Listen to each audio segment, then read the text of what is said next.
Welcome to the April 20th, 2021 episode of Reactive Consciousness, the in-depth podcast about what happened this week in your lives and our lives. Yeah. Wait a second. I am your host, vysethebold, and that was a lot of 20s. And this is vysethebold, I mean Lotus Prince. Sorry, I thought it was your name, not my name. Line. You picked you, meaning me. Yeah, that is incorrect. Only you can introduce this podcast. But we have a lot of stuff to go over, Lotus, because we, of course, had a surprise Nintendo event, which they always are, and it always happens like right after we record. Yeah, and I was going to mention also the Sony thing, which came up yesterday, which would have been... which came up today, I think, actually. So we would have missed that had we recorded yesterday like we usually would. No, this was good. Yeah. This was our timing was good. We were recording on Monday night rather than Sunday because I took the weekend. I took a long weekend with my wife to go to Lambertville and New Hope, Pennsylvania, and Lambertville, New Jersey. They're right across from each other. On my parents semi-regularly go to a flea market in Lambertville, just like every once in a while. There's nothing to do. It's also really beautiful in the fall time. But it's beautiful all the time, I should say. But Lambertville and New Hope are both really cool. Lambertville has a lot of antiques and restaurants. Yeah. And New Hope looks like old-timey Pennsylvania, kind of. Exactly. And New Hope is almost like South Street, Philadelphia, if you've ever been there, like very bohemian, like the Village in New York, just kind of nutty shops. You have no idea how they stay in business. Yeah, it's really bizarre. Like how do these people pay rent? Like they're really messy but very eclectic. Yeah, those shops are designed for people to come in and go ooh and not actually buy anything. Yeah, they're almost like a museum. Like they've had the same stock for the last 20 years.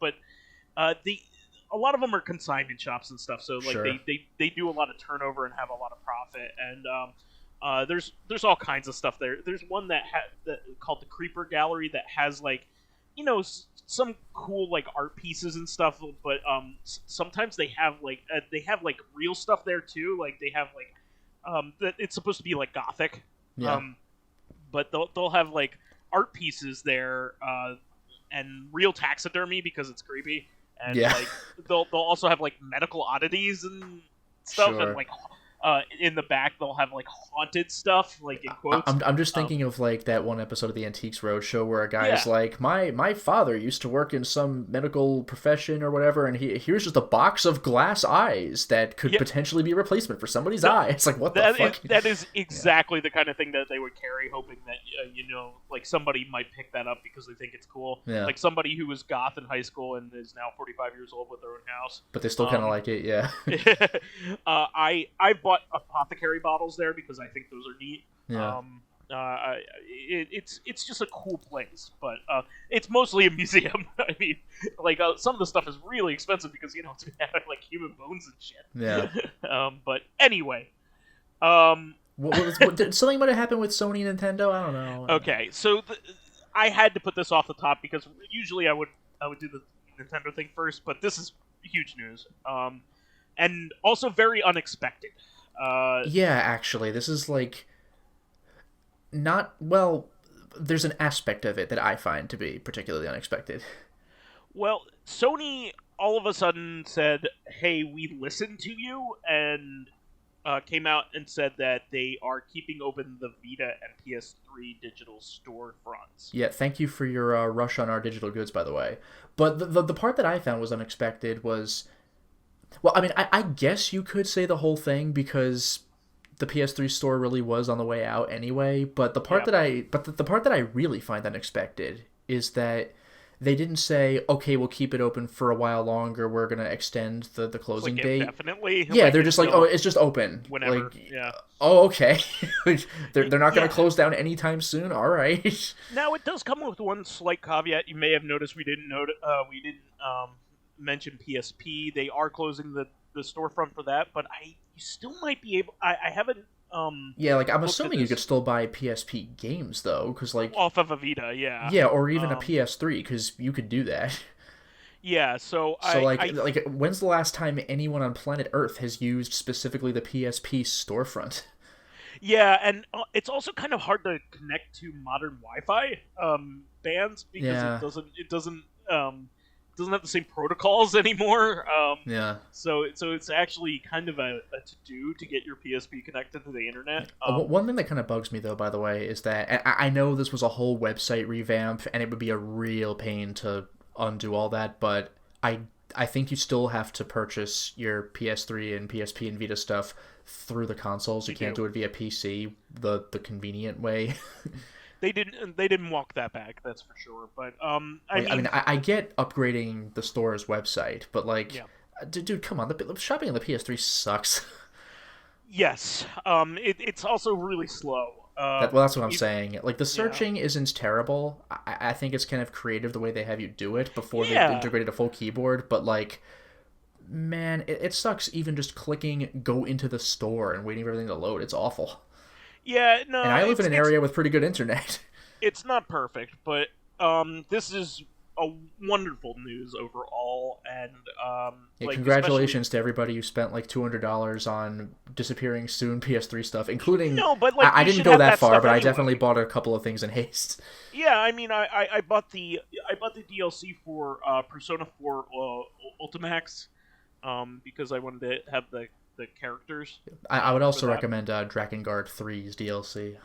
Oh, okay. I need to buy that then. There's several story-based DLCs, because you play as a character named Zero, and the main antagonists are 1 through 5. Like, that's literally their names. Mm. And there's prequel DLC for 1 through 5, where you kind of see where they came from and how they got to where they are in the base game. Yeah, a lot of what I did was I updated all my games, so they're all safe, which is good. All my disc-based games, which is pretty cool. And my next thing is I'm gonna go down and write down like all the games that I own for PS3 and then look at their storefronts to see what DLC's worth it. I mean, I'm not gonna buy every bit of DLC for every game. That's obnoxious and expensive. But for a fighting game, it's kind of like having a chessboard without all the pieces if you don't have all the fighters. You know what I mean? So yeah, with the fighting game, the DLC is the, imagine 20 years from now when the Switch shop is dead and going back to Smash. Yeah. Like, look at the difference between vanilla Smash Ultimate and today. Like, oh my god. There's no comparison. So like or Killer Instinct where you have like 2 characters. No, like so that was that's part a of what I'm racket. Trying to get at here. So like Ultimax is a really fun game. It's also a licensed title, so I feel like it may or may not be available in the future, because it's 2 companies cooperating. And apparently it's also canon. It is. Well, all Persona stuff is canon, but it's not. Meaning every game past the main games have stuff that is apparently canon but doesn't really matter because nobody dies, right? Because I don't know. I've never played a Persona game because I don't know if I want to. They're daunting. Yeah. Well, no, what I mean is like all the characters are going to show up in other media like that. So the stuff that happens in Persona Q. Q I think is actually non-canon. Who cares? I mean, I don't know. The hundreds of thousands of Persona fans. I don't know. I feel like it's canon up to a certain point. It's almost like Star Wars Legends because it's not a proper. They're not like Star Wars is tricky because when somebody new takes over, they're just like, oh, actually that's not canon, and just fucks over. Like, you know how Genndy Tartakovsky's Clone Wars is not canon, even though it very obviously ties into Revenge of the Sith, and you're like, what the alright. Yeah, why isn't it That's canon? just different people making different decisions about whether it counts as canon, which is a whole other level of bullshit. Yeah, I don't know. But anyway, very happy. I love this. This is great. There are some PSP titles that you should be picking up just in case, but I mean, we talked about a lot of the really good ones. On our previous episode, so definitely take those into consideration. Okay, so the other big news item is the Nintendo Indie World Showcase got dropped on us out of nowhere. And there were some really good items in here. Obviously, there aren't any Nintendo-published items because it's the Indie World Showcase, but there's some I really quite like that, stuff. actually, by the way. That's really cool of them to do. I think it's one of the best things they've done for third parties ever. Yeah, I especially like that there's no Nintendo stuff. And now for the stuff you've been waiting for. No, My stuff. That they don't do that. Yeah. Yeah, it doesn't overshadow anything, and, Nintendo, the Switch is, it was a while there, Steam was, the best place for indie games. Yeah. Before that, it was, Xbox 360, Live Arcade, right? So, but then Steam became, the big place for it. But then the Switch really got hot with the indie games, and I just love that they're promoting the best stuff. It's just, it's really, really cool of them, because these are all small devs that need, a boost. So, there's some really good stuff in here. So, a lot of it is story-driven, beautiful adventure-like games that look really neat. I didn't put every single one in here, but I picked up some highlights.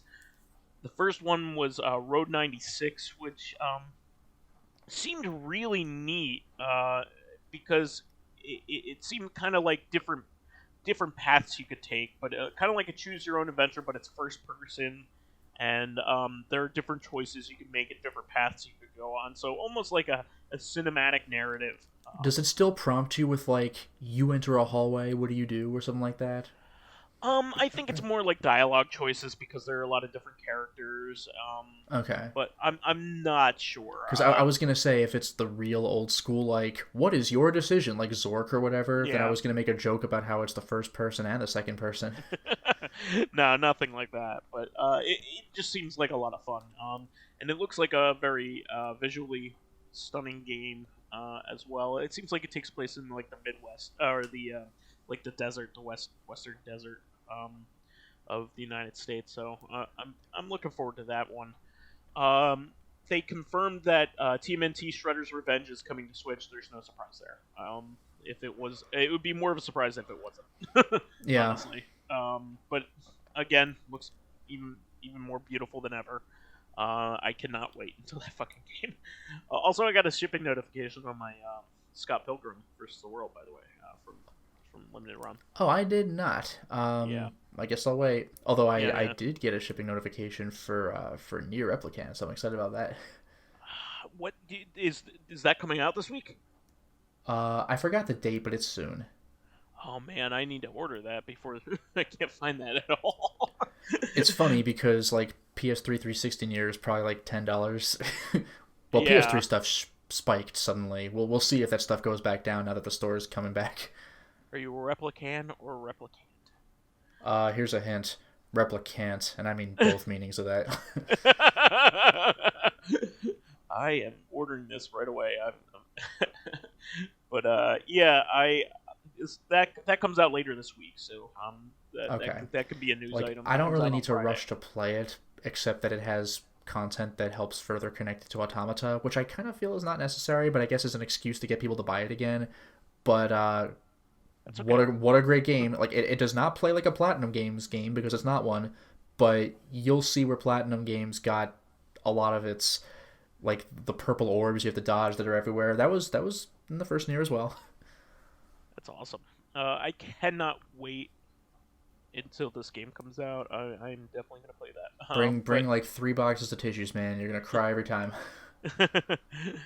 But moving on from that, this is a pretty welcome item. Fez is on Switch now. Yeah, that's something that surprised it's not on there. I was gonna say I never heard confirmation that it was on there, but I'm kind of surprised it hasn't been there for years already. Yeah, I mean, who the hell knows what Phil Fish is doing these days because he's completely off the internet, and he should be. Yeah. He's the kind of person that reacts poorly to criticism and takes things really badly to heart. Can't wait till Fez 2 comes out. Yeah, well, he canceled it, but I have the sinking suspicion that he said he canceled it, but he's still working on it. Oh, who the hell knows? I'm not really big into the original Fez. Conceptually, it's freaking brilliant, but I got to a point where I'm like, all right, I'm using a guide for everything. It's just collecting shit, right? In the end, it's just collecting shit. Yeah, and what left a bad taste in my mouth, and this is not at all a fault of the game design, but like I got it on GOG, and it did not have the achievements, and there's this one door that requires, I think, like everything in the game to open. Yeah. And the payoff when you open it, when you go in, it's just an empty room, but that achievement pops, and you're like, yes. But like in GOG, there's literally nothing. I'm like, are you fucking kidding me? Yeah, that's a shame. Again, that's not the fault of Phil Fisher, the game designer, or anything. That's just like my choice of platforms. But like, fuck. So it'll probably happen on the Switch too, unless they incorporate some kind of achievement thing. I'm sure he's a smart guy. He probably will program like an internal achievement system. I'm sure. By the way, didn't do it for GOG unless they did later. By the way, I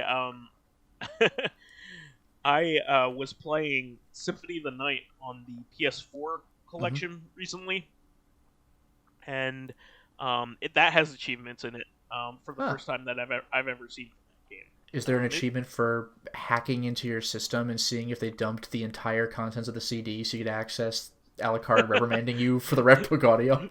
No, not quite. But when you get those the secret shoes, do you remember what the secret shoes do? No, I know little about that game.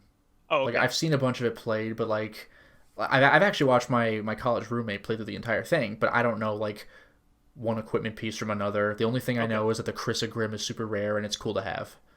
It's one of my favorite games of all time, so I'll just like sometimes I'll just run through it just like comfort food. You know what I mean? But the secret shoes are a really funny item. It's an item that literally all it does is make your sprite a pixel higher. Is that good for map completion? It's not good for anything. It's meant to. It says it's meant to make the wearer feel taller or whatever. And that's all I like does. when games of that era did just like dumb shit like that. It's so funny. Like, can you imagine if Castlevania pulled that shit today? Like, just stupid items. People would be like, "This isn't serious." Like Castlevania. Bloodstain has all kinds of shit like that. Does it? Okay. I mean, but that's actually that's not a Castlevania game. Oh, fuck off. But no, it is. And this is from a. It doesn't take place in the castle that is called Castlevania. It is not in the living castle. Eat shit. But what's great is it gives you an achievement that says "I wish I was a baller," which is from a song from like 20 years ago, which goes, "I wish I was a baller. I wish I was a little bit taller." In the lyrics. God. It's so funny. I was thinking on Seinfeld where they were talking about like the Ziggy comic, where somebody goes like to a like one of those Charlie Brown looking like help you for $1 booths, like I wish I were taller, and Mr. Peterman looks at that comic and starts just belly laughing, like I'd like to see him rectify that predicament or whatever he said. It's just like, all right, because like Elaine was looking at it and she's like, I wish I were taller. That's the whole comic. And Mr. Peterman just finds it like the funniest thing ever. I'd like to see him rectify that something. It's true. That request was just funny as hell. That's like the family circle. It's just like who family likes circus. this? Family and circus just sucks the funny out of the room. It's just that we're not the target audience for this. Family circus is the most like milquetoast thing ever made. It's like Nancy, like original Nancy. Yeah. Although even original Nancy like had like maybe you wouldn't laugh, but they had jokes. Yeah, Nancy like tried sometimes. Current Nancy is hysterical, but like current Nancy is old Nancy tried sometimes. But Family Circus is just like I could have saved 3 seconds by flicking my eyes to the other comic next to it. Exactly. All right, back to Nintendo Indie World Showcase. So, Aerial Knights Never Yield looks like a lot of fun. So, what this is it is similar to an Infinite Runner. Obviously, it has levels, so it has transitions and stuff. So it's not infinite, but it's like a cannonball kind of game. You're running forward, and then you're pressing the prompts to to go over obstacles. But it's very cinematic, which is really neat, and there's a lot of really cool jazz and electronic music that is paired with it, and I'm really excited to try it. It looks like a lot of fun, and it's by a young black indie dev, which is a little uncommon, I would say. So, support your black creators. This is really, really a cool thing. Moving on, Ollie Ollie World. Have you ever played either of the Ollie Ollie games? Nah, I never touched them. Okay. They're a lot of fun. Sure. Essentially, they are skateboarding games, but they're not. If that makes sense. Kind of like similar to an Infinite Runner, they'll give you a long level with a lot of obstacles on it, and several like goals to hit while you're doing it. And a lot of them are just like hit, jump, and press like triangle in order to grind on something, and then grind, and all that kind of stuff. And it's a 2D game, so it's more of a platformer than anything, right? Where you can mess up, but it has that facade of a skateboard game, because you can do tricks while you're doing it, like simple tricks. So those games are a lot of fun, but the first two games, like the second game, is very similar to the first one. It just looks a little neater with some extra things to do in it. Ollie Ollie World like has a straight up like campaign mode, like it has like a story to it, and in a fantasy world. So I was really happy to see it. It looks really, really neat. So I think I'm going to really enjoy that one. I'm looking forward to that. Also, the makers of Sayonara Wild Hearts and Florence are releasing. They did a bunch of stuff. They did What Remains of Edith Finch, I believe. Yeah. I think Donut County. I'm not 100% sure about that one. Well, Sayonara Wild Hearts is like a really awesome cult hit. Yeah, that one actually hit store shelves. Yeah, that's a really cool game from a lot of people's opinions. I haven't played it yet, but I did download it after I heard a couple people raving about it. Yeah, I've seen some of it played. The aesthetic is just too good. Yeah, and the music, it's basically like an entire like music album, like to a video game. Pretty much, yeah. But they are releasing two games, Hindsight and Last Stop, which is pretty neat. So that's two games at once. Jeez. So they both look like they're narrative driven games, but they look like a lot of fun. I think if you're into that developer, I think you'll know that they make really good stuff. So I definitely would recommend them. Next one that I have down here is The Longing, which looks like a really kind of creepy title.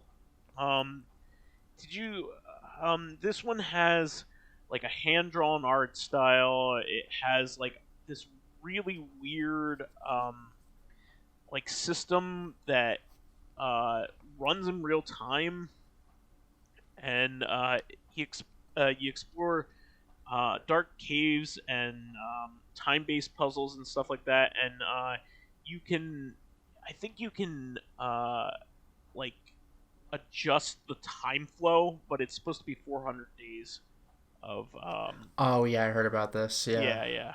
It looks very unusual and very kind of experimental, and looks like it might be up my alley. It like has kind of a dark aesthetic that I recommend you watch like the trailer for it, because I'm not doing it justice. It looks like a bit of an adventure game, and it looks neat.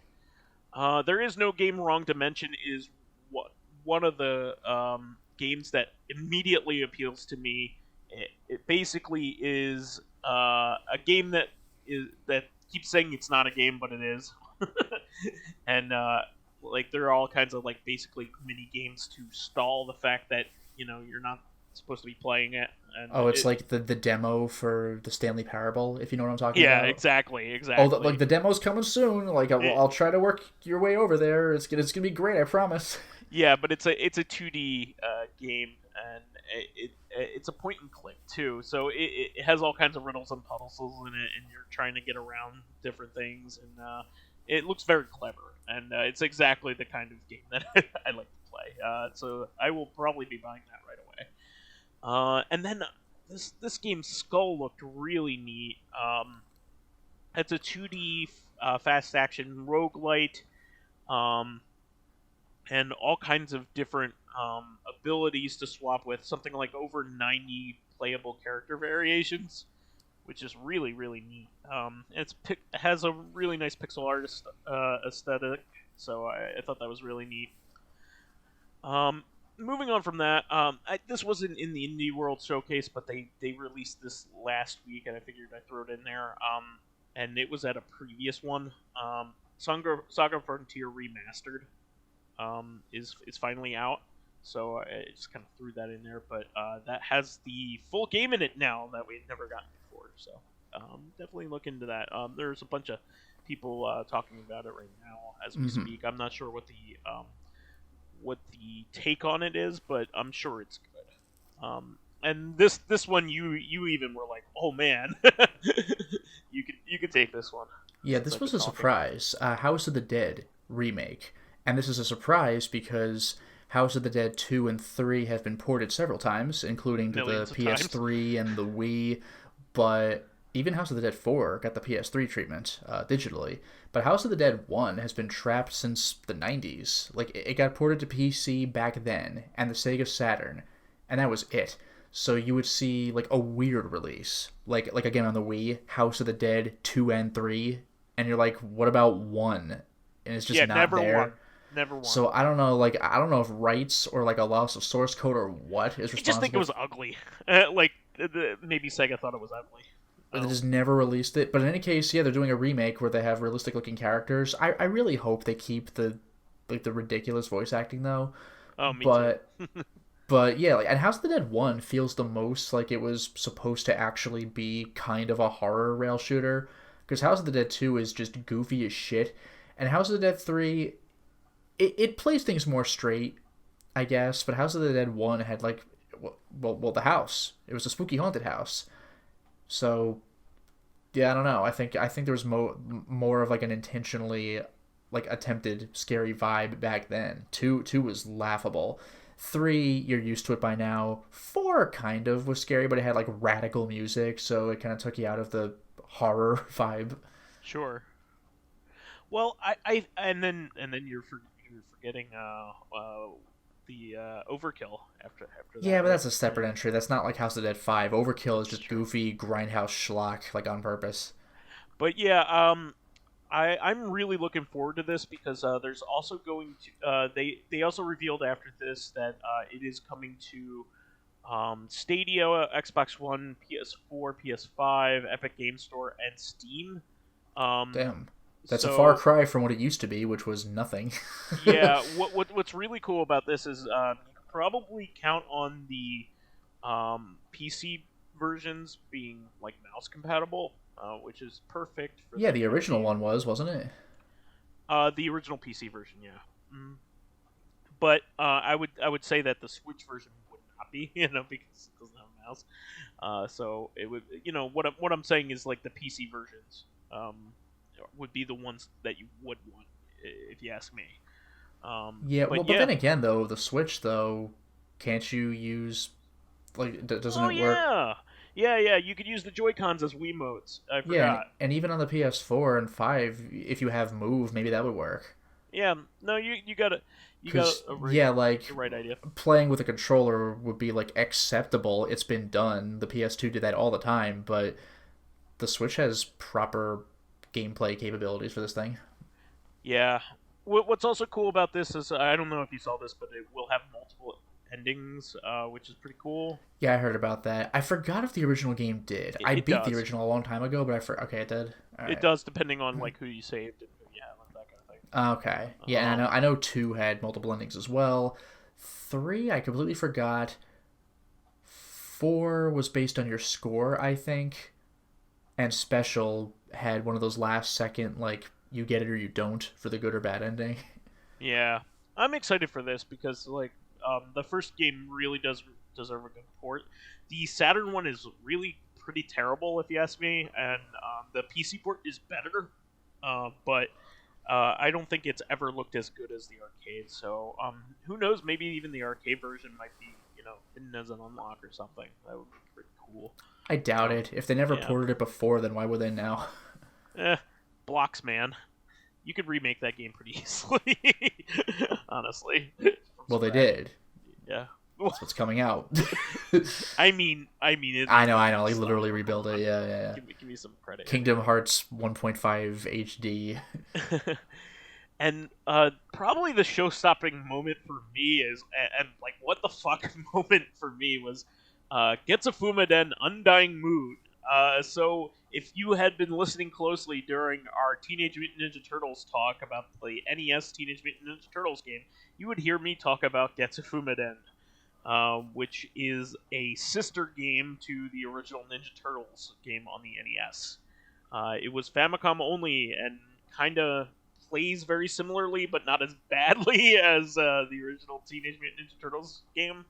And it's horror themed and a lot of fun, and they are making a sequel to it somehow. Like Konami doesn't release anything, and then all of a sudden, like a sequel to an extremely obscure franchise, which is blowing me away. And it also has roguelite elements, and looks like to be very Dark Soulsy, which is probably the correct thing for a game like that, with that atmosphere. So I'm really looking forward to that, but like really out of left field. Maybe Konami's starting to have like, a revelation that maybe they should be making video games. Yeah, that thing they do. Yeah.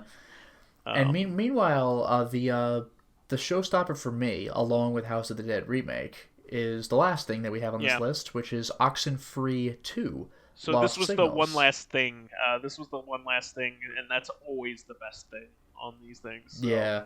Oxenfree was a solid title. I actually played that as a Patreon request a while ago, and it was an interesting case where you go to this island, but you get these weird radio signals from who knows what, and you try finding out what the deal is with the signals, where they're coming from, and who's sending them, and why. And you have weird things that happen during the game, like an old cassette tape, kind of the holes in the cassette tape come up, and if you're on PC, you just click and drag the mouse in a circle, or if you're on console, you rotate the joystick to like rewind parts of what you've been doing and see if things play out a little bit differently. It's bizarre and kind of creepy, and it's interesting to me that apparently, I guess you went home, but the story isn't over, which is actually kind of highly disturbing if you've seen what the story is in the first game.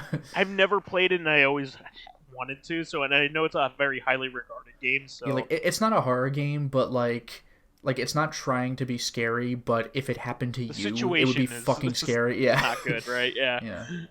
Well, I'm looking forward to that. I certainly want to play the first game now. It lights a fire under my butt to do that. I also want to play Firewatch. I don't know why I associate the two, but that I think, as far as I'm aware, Firewatch could be like a real thing that happens in real life, theoretically, where there's no supernatural stuff. And Kentucky Route Zero, I always equate with these three games. Oh, strange. Yeah, I think it's because they all kind of came out in similar time spaces, and they all feature woods. I think so. Yeah, I think that's the Firewatch, obviously, because you're on Firewatch. Yeah, exactly. But this I'm excited for that one too. So, but Getsufuma, man, out of nowhere, it's like Konami making a sequel to Bio Miracle Upa or Bayou Billy. What? I've always wanted to see where the Bayou Billy story continues.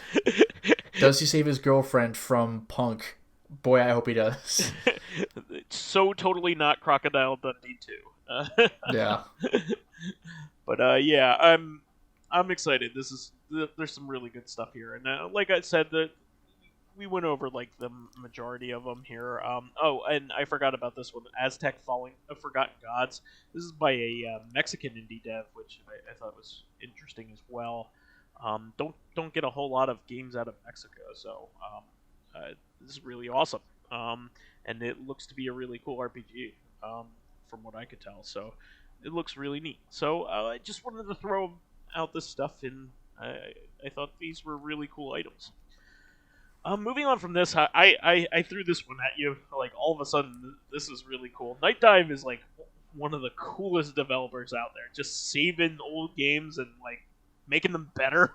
Yeah, I was gonna say that they have a history of optimizing them for modern platform, well, PC typically, but like, look at this old game from the early 2000s. Well, now we gave it like HD resolution capabilities and widescreen. Isn't that awesome? And also it works now. And Turok's multiplayer is back because those servers are long dead, but now they're back. But this is a new one for them. Because, yeah, they've been talking about this for months, but they released Shadow Man Remastered. People were hyped about that one. Shadow Man's a great game. I Let's Play that one as well as a Patreon request. It's actually a brilliant title that I'd been sleeping on for years. And guess what? HD and widescreen, and it plays better. But the part that I didn't expect is that they restored a bunch of cut content, including entire levels and like enemies that didn't make it to the game. So that's pretty crazy. And also, one thing I didn't expect, there's like a super weapon you can get at the end of the game. But apparently, a Nintendo 64 exclusive thing in this game is you could like get another one. You could dual wield them. Oh wow! And Remastered lets you do that. So it's like, oh, all right. And that weapon's pretty fucking stupid too. So to have two of them, it's like, oh my god. I think you have to perfect the game to get that though. Like get all, I forgot how many, like 100 or 120 or something Dark Souls. And yes, you're hunting for Dark Souls. I'm looking forward to this just because like I know there are some fans of this franchise. Like there's a second one though, right? Yeah, it's a PS2 exclusive, and I know nothing about it. But the thing with the first game, it was like a 3D Metroidvania. Like it was like a Dark Souls game before Dark Souls was a thing, including your ability to continue after you die. But like some of this game's aesthetic and situations get like fucked up. Like the people you're hunting down are like way out there.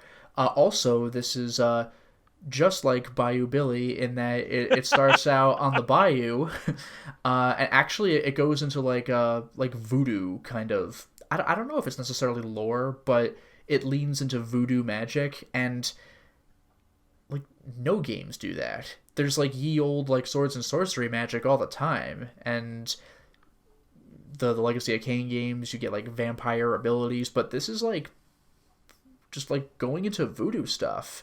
People talk about voodoo, but how many games have voodoo in them? Like, that's kind of interesting. Just the Monkey Island games. That's all I can think of. Yeah, but even then, when you hear about voodoo, it's like, oh, this witch doctor has a voodoo doll he can hurt you with. But this goes into like it actually like talks about voodoo.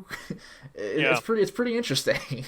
It's neat, and I am really interested in trying to play it. So it's very good. Normally, I would say just go get it on Steam, GOG. It's been around, but now the better version is out, so may as well do that. It supports better than 4K, or maybe it is 4K resolution. Sure. I was gonna say 10K, but I was like, no, 1080p. It's better than that. It's just a really crisp look at this ye old PS1 Dreamcast game, but it's very good. And the voice acting, well, first of all, your main character's voice is awesome. His acting is great. It's one of those games where when you enter a new level for the first time, the camera pans around it and your character describes it like, oh, this place, it's really fucked up for whatever these reasons are. Like they do that in Blood Omen 2 when you fight a boss, like, or no, not when you fight a boss, but like when you do voiceovers just as things happen. 'Twas Faustus, I hadn't seen him for 200 years, and things like that. But what I didn't realize until someone pointed it out to me later is that the main character of Shadow Man is voiced by the movie trailer In a World guy. Like that's him in a world where crazy things happen. Like that's your guy. Like that's fucking awesome. Hearing him just talk normally, Yes, more of that, please. But yeah, Well, you should play a little bit of the game and just go to the Asylum, which is Dick LaFontaine is that might be. Yeah. But yeah, you should play a little bit of the game and make it to the Asylum, which is kind of like the area you're going to keep coming back to because that's where you like deal with stuff. That place is fucked. Like it's so creepy. Wow. Look into it. Wow. Well, I really think that this is like one of the coolest things to happen in a while, and Night Dive is always doing God's work. Like yeah, Night Dive always restores, but like by restore I mean like make it playable again. This time they're actually like expanding what the original game had. Like that's a new one.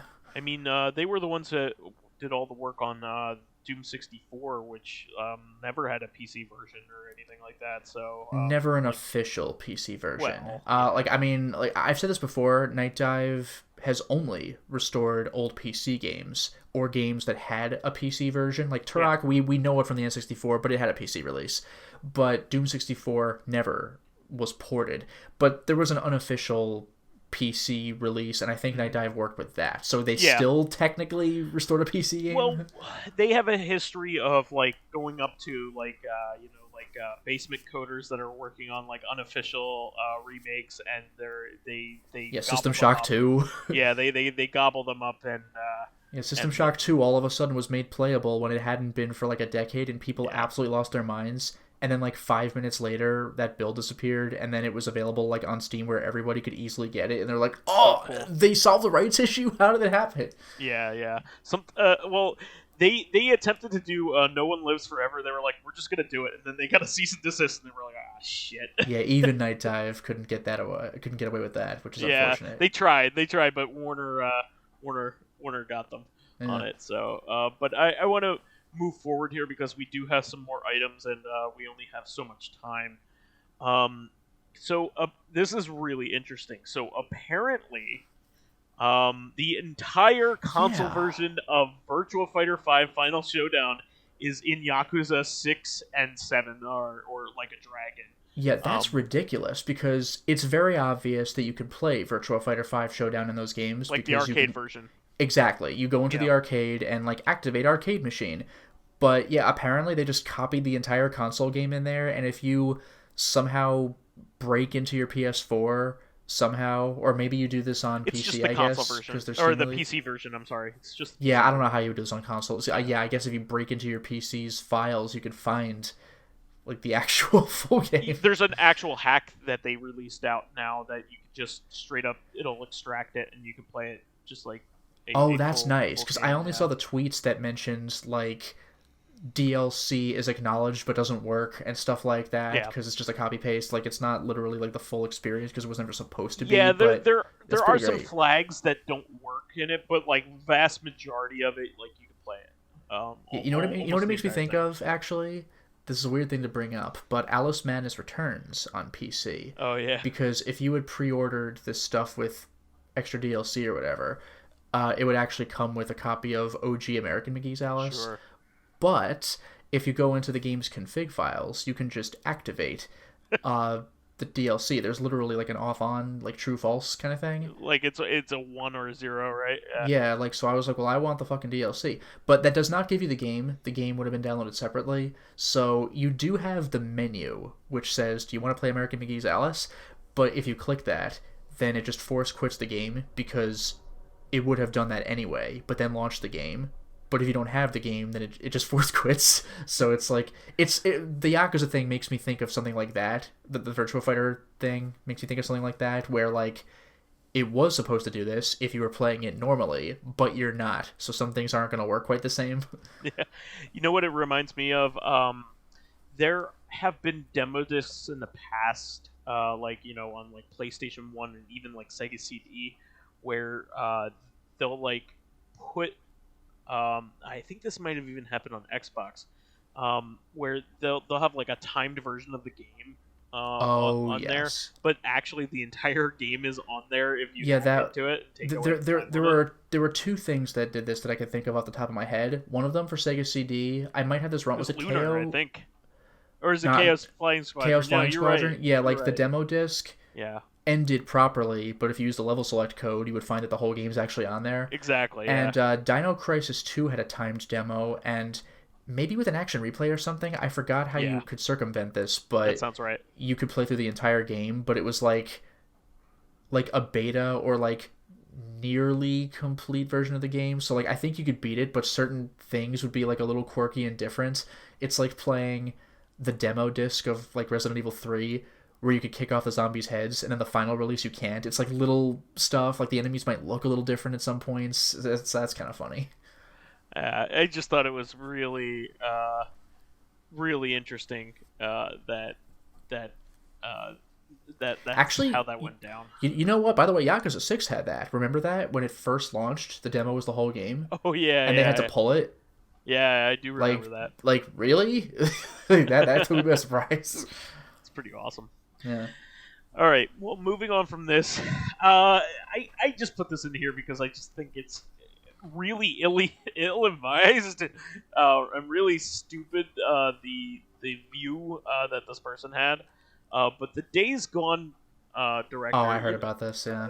Days Gone is a cult hit. It's it got middling reviews on its upon release, and it really kind of picked up steam because fans liked it. Like, people who played it liked it. And nowadays, people really like it. But the Days Gone director is just like, hey, if you want a sequel, you should have paid for the goddamn game, at full price.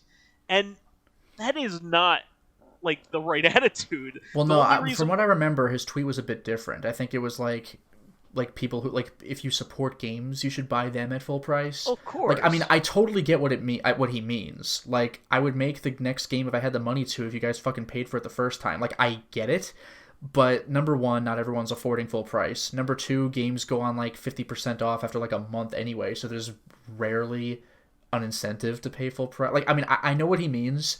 If I had more money from you buying my fucking game the first time, then I can make you another game. I remember there was a Red Letter Media interview with I'm sorry, I forgot the guy's name, but the guy who made the movies The Guest, You're Next, the new Blair Witch movie. And there was one point where he mentioned that fans would come up to him and say oh man, I got your movie on DVD or Blu-ray and I loved it, or oh, you make such great cult hits. And he's like, well, that basically translates to your movie wasn't successful when it came out. I know what you mean. I know you're being nice, but that's technically what that means. When you call it a cult hit, that means that few people like it. So I get what the Days Gone guy. Say that 3 times fast. But I get where he's coming from. But I understand. Out badly. But yeah, you should always be paying $60 for the dozens of games you buy. No. but also, what I was going to say is the reason why the game has fans at all is because people got it on cheap regardless of what the reviews were and decided to give it a shot. Well, that's another good point. Nobody bought it at full price because they didn't know what it was. Exactly. It finally hits $20. I could pay $20 for this, and that's why it's a cult hit in the first place. So literally, you are successful to a degree because it was not full price. Well, it was because the word got out because enough more people had played it at that point, and you wouldn't have the fans that you even have right now because if it weren't for the pricing of how it went. Now, what my point is that if they did make a sequel, people would be paying full price for a sequel because they already know the property. It's exactly. It's like the remake of Nier.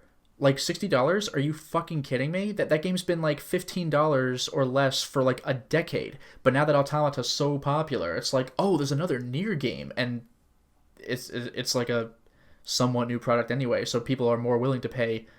We'll see about $60, but more than what it goes for on pre-owned on store shelves. Yeah, but I'm just saying you shouldn't blame the people that found your game. Don't bite the hand that feeds you. Exactly. These people loved your game regardless of what criticism said, and mainstream criticism said. So you should be thanking them for liking it. I mean, they spread the word around that this was a good game. So I just thought it was like again, I do framed. genuinely understand his attitude. It's like the John Carpenter attitude. His movies just weren't successful, and like all of them are cult hits. So he's like, fuck, and he's become like a bitter old man. Like I get it, but you don't say it out loud. Except for Halloween. Oh yeah, that's true. Yeah, Halloween's about the maybe the only one that. Yeah, and even if it weren't, there's 16,000 Halloween movies, so there we go. Well, I mean, the newest one actually made more money than all the previous ones combined, apparently. No, it made more than the one with Busta Rhymes? It even made more than the first one, even with all of its residuals, I think. Huh. Wow. That's saying something. The new one was really good. Well, that's because it had Jamie Lee Curtis from Virus in it. Remember Virus? No. Yes, I do. No. Anybody ever see Tron? No. Yes, I mean, no, sorry. But, yeah, moving on. Resident Evil Village has one of those timed demos out. Yeah, I'm not even going to fucking bother. And me either. I mean, I'm just going to play the game when it comes out. It just pisses me off when you only get one chance. And even Resident Evil 2, I was excited to look into it, but I didn't come even close to beating the demo because I wanted to, like, appreciate what there was. Yeah. Like, it's either look into, like, 3 rooms or rush through everything and miss the demo to play the demo. Like, fuck you. Like, so I'm not even gonna look at Village's demo. I think the best timed demos are the, like, ones that RPGs have that, like, give you the very beginning of the game and they also let you save, so that way when you buy the full version, like, your save carries over. That is pretty clever. But well, I was gonna say the other best time demo is you have 30 minutes, but like you could play it again. Mm-hmm. Like what the fuck, man? Like Resident Evil 2's was a one-time demo. Like, are you kidding me? So like I can't try again and get to the end trigger for the game because like our original Resident Evil 1 had a timed demo for Japan. I don't think America ever got anything like that. And if you somehow made it to the outside house, like the garden shed, like outside the mansion, which is, by the way, farther than I thought that the game would allow you to go. Like, you could get past Yawn and put the medals in. If you get to that point and you try opening the door, you get some message in Japanese, which I think is like, no, sorry, this is as far as you can go. Like, all right, fine. And then time runs out. Well, I think that the best kind of demo is always like a different experience that kind of introduces you to something like PT's what would have been that kind of thing, it's like it's not anything like what Silent Hills would actually be, but it's a vibe. Same goes for the Stanley Parable demo we mentioned earlier, which is like teasing you about an upcoming demo. The it's coming. Its own game. Yeah. Resident Evil 7 has one of those. So like I think that that's right. Yeah, which was by the way not a one-time timed demo. You can play that again.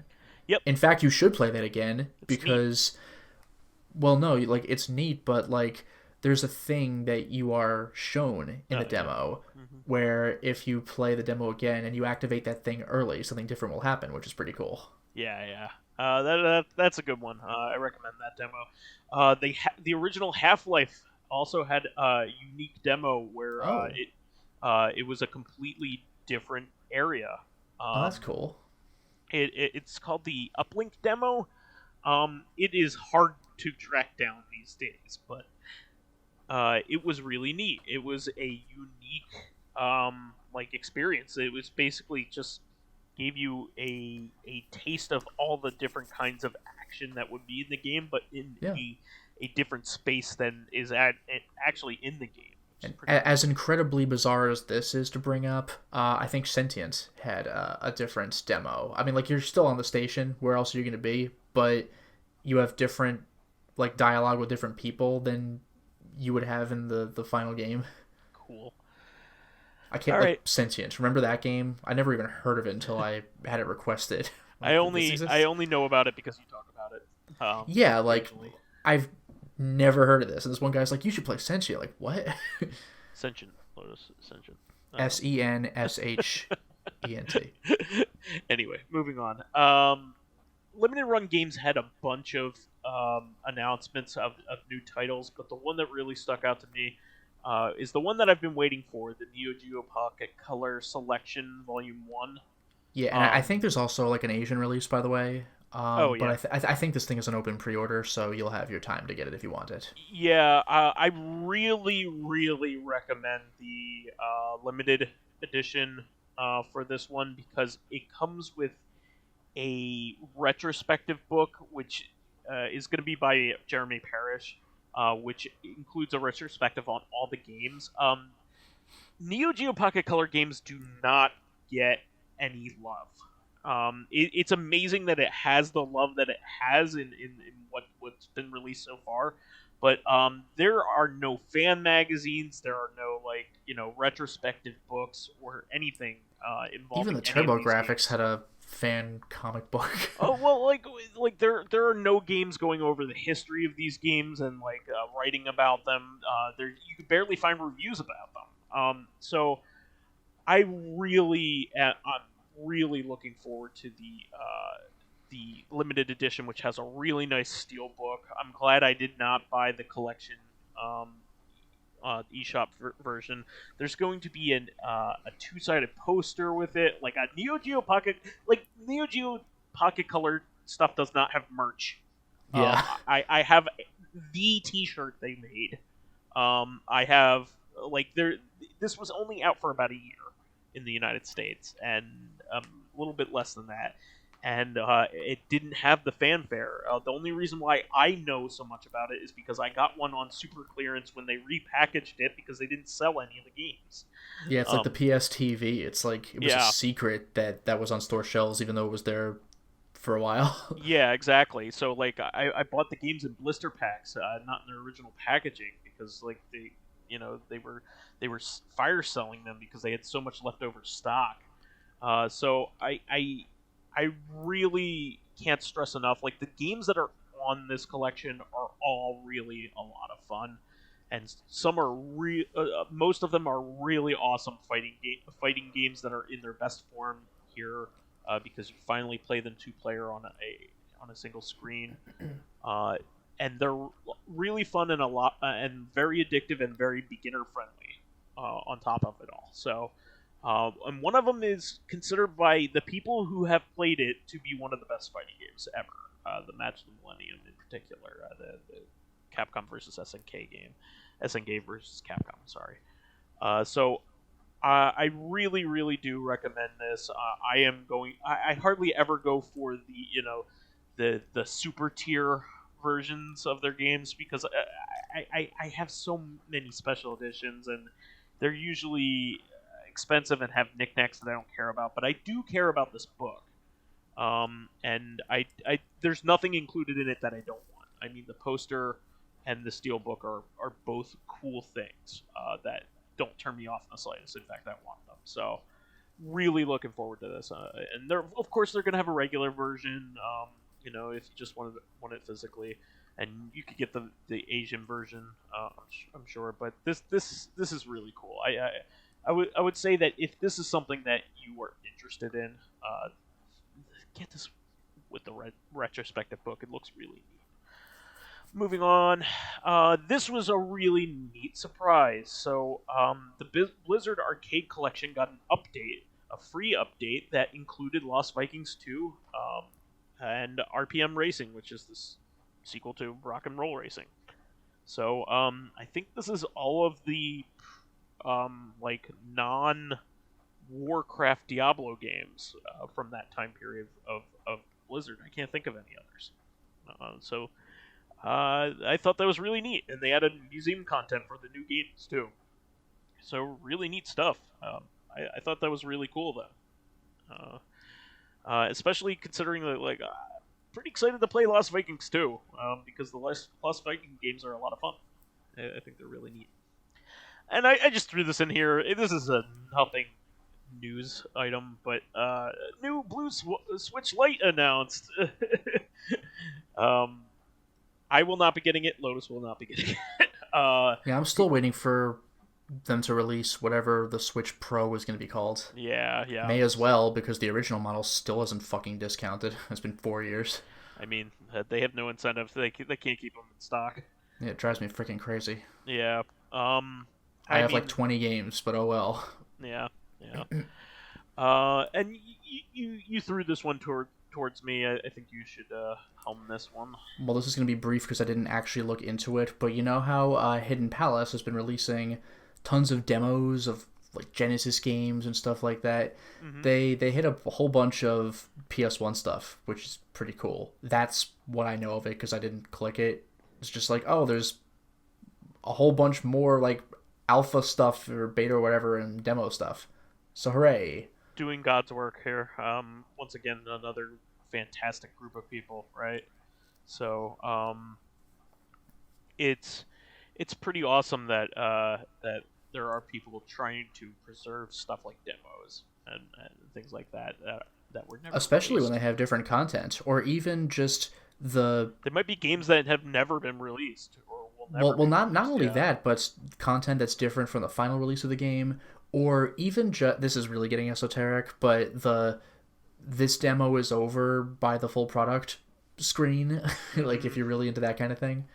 Yeah, I think this is a really cool thing to look into, especially like if you have like an X station, like I do. Definitely looking forward to that. I just threw this in there as well. The Mr. Platform did recently get an Atari 7800 core.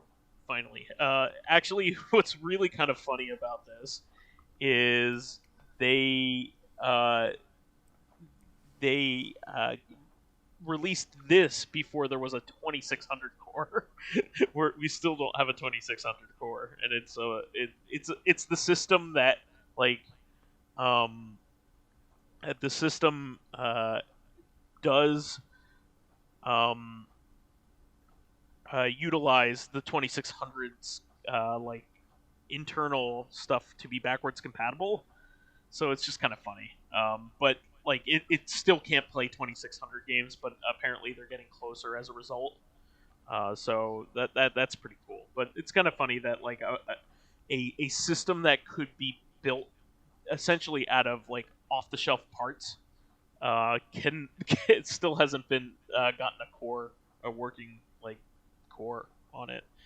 It's just kind of funny. It's like one of the most you would think one of the most simple things out there, but you know, I'm sure it's not as simple as I'm making it out to be. Number one, and number two, maybe interest is low amongst the developers for the FPGA community. You know what I mean? And lastly, I just wanted to throw this in there. I don't know if you had heard about this, but the movie Nobody. Nope. Okay, so essentially the creators of John Wick made another John Wick-like movie, but with Bob Odenkirk as the main character, rather than Keanu Reeves. And it was a lot of fun. I really like it. It when you watch it, you're like, wow, this is John Wick. All right. But it was really, really cool. So essentially, Bob Odenkirk, is living like a normal life and kind of a guy that's like picked on, kind of that kind of thing. But you find out that he's just been holding himself back the entire time, and he's really just like a crazy badass that can kill anybody at any time.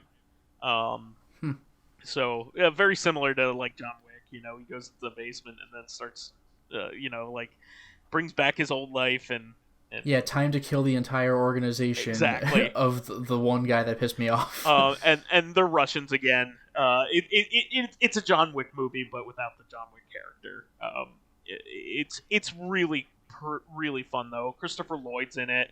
Oh, and he's like never in anything anymore. So yeah, what was the last thing he was in? Like Piranha 3D? The last thing that I remember him being in was Sin City 2.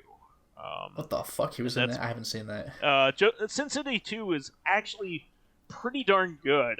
It has the stories that they didn't cover, from the comics in the first Sin City, but it also has a really good extra one, starring Joseph Gordon-Levitt, that I really really like. I thought was really good. And that's the one that has Christopher Lloyd in it. That vignette. So I just it is a fun action movie. I mean, like it has a lot of things story related that it does not explain. Just like John Wick, it holds its hand close. You're like, what? There's like some kind of mythology here that that they haven't explained, but that's always kind of cool, right? Well, the beauty of it is that you can understand it by watching. They don't need to like exposit on what happens. Exactly, and it's there's some badass stuff, and like the last showdown's really cool. But probably the show stealer is like the first major fight that he gets in, which happens on a bus, and Bob Odenkirk said it was like the most his most favorite thing he's ever made, just because like of the amount of like coordination that you needed, choreography that you needed to do in such a tight space. Yeah. And it's him fighting 5 other guys, and they're all just normal dudes. Nobody has it, and so like it's kind of like Mad Max. Like you have to take into account all the different items that you know are around because you know they'll be used at some point. Yeah. It's really that cool. I really recommend it. It's one of those movies that is on demand and in theaters, so you're gonna pay a pretty penny to watch it now. Of course, you'll be able to rent it for a much cheaper price at a later date, but this is like one of those theater items, so it's $20 to rent it. But it was worth it for me. I would have seen it in the theater with my wife, so that it would have been over $20 for us to go see it. So I definitely recommend it, and it's kind of the inspiration for our Corrective Consciousness topic this week, which is going to be our favorite action movies. So I was like, I got all pumped up because of it. Sometimes you experience something and it makes you. I want to fight 5 guys on a bus. Well, what's kind of funny about it is like the guys aren't they're scumbags, but they're not like they don't really deserve what he's dishing out. You know what I mean? Yeah, well, it's kind of like that Tom Cruise movie Jack Reacher, where like a lot of the guys he fights are scary because there's 3 or 4 of them, but they're not coordinated with each other. They're just a bunch of punks who are like, let's get him, so they don't have like a plan. Mm-hmm. So he just beats the shit out of them, and they're like bumping into each other because like, oh, I thought I was going first. Yeah, exactly. So it's weird. Yeah. Well, the conceit of this movie is that like Bob Odenkirk has been denying his like true self this whole time, by being like a dad or whatever. He's been denying what he truly is. That's like the plot of Metal Gear Rising: Revengeance. Yeah, he's just been so put upon and like so restrained, but that's not who he is. So yeah. he there's an inciting event that just inspires him. He's just like, I just want to go out there and fuck somebody up. So he creates a situation where somebody is a big enough scumbag that he can like justify what he's doing, but he's he is looking for a fight in the movie, and that's bizarre. It's pretty cool. As a result, it's like almost like a Bernie Getz situation, like from the 80s, like he was on the thing that was similar to Death Wish. It's like a guy who is a vigilante on street toughs, but like he had a weapon on him, like he was ready for it. You know what I mean? Yeah. I remember the only Death Wish movie I've seen was the 3rd one, where they have just like a comical like. Isn't there like a rocket in that one? It's so stupid. But there's a part where he's like he has like a big expensive camera on him, and he's like very conspicuously swinging it around. So I got this camera. Yeah, exactly. I sure hope no one tries to steal it from me. And he just fucking murders the guy who does it. Yeah, he's waiting for somebody to come punch him so he can just murder them. It's that conceit. It's like these guys are like not even like assaulting a woman, but just be creepy towards her, like on a bus. And he's just like, all right, well. he also wanted them to come on the bus because he's just like, I hope these guys come on the bus. I hope these guys come on the bus and like start fucking with this girl. I hope they do because now I can fuck them up. That's great. It was really fun and kind of like refreshing because you usually don't see a character. Usually your character's like altruistic or whatever, but yeah, or like some kind of underdog. Like John Wick isn't an underdog, but he was fucked with first. Yeah, exactly. Like he didn't want to start a fight, but once you start it, like he's gonna end it. This guy's kind of like a Dexter, kind of character. He's a psychopath, and I will happily kill people, but I would really prefer that they be pieces of shit. Yeah, exactly. Like he has scruples, but they really just get in his way. Yeah, he's still the biggest killer of the entire series. Exactly. But I really recommend this one. It's a fun watch, but go in it knowing full well that it basically has the skeleton of the first John Wick movie. Sure. Like he fights Russians, like Russian mob guys. I mean, like, it's the same thing. He has hidden gold in his really? basement. Yes. Okay, that's probably just being cute at that point. Yeah, they're probably winking because they know that they. Unless it's actually in universe and John Wick 4 is like the other John Wick, Bob Odenkirk. Like, oh fuck. Yeah, that is also something I imagine may be there is legend of one other man who was able to accumulate that many coins. Like a John Wick versus nobody a John Wick versus like a douchier John Wick. A Johnnier Wick. Yeah. But I digress. We've taken up our time here. I really wanted to give a shout out to that because it is absolutely worth your time. I'm not the only one saying it too. Like this is a good action film, and I love the work of Bob Odenkirk in general. He's been in some of my most favorite things. I love Breaking Bad and the Fargo TV show, and he was great in both.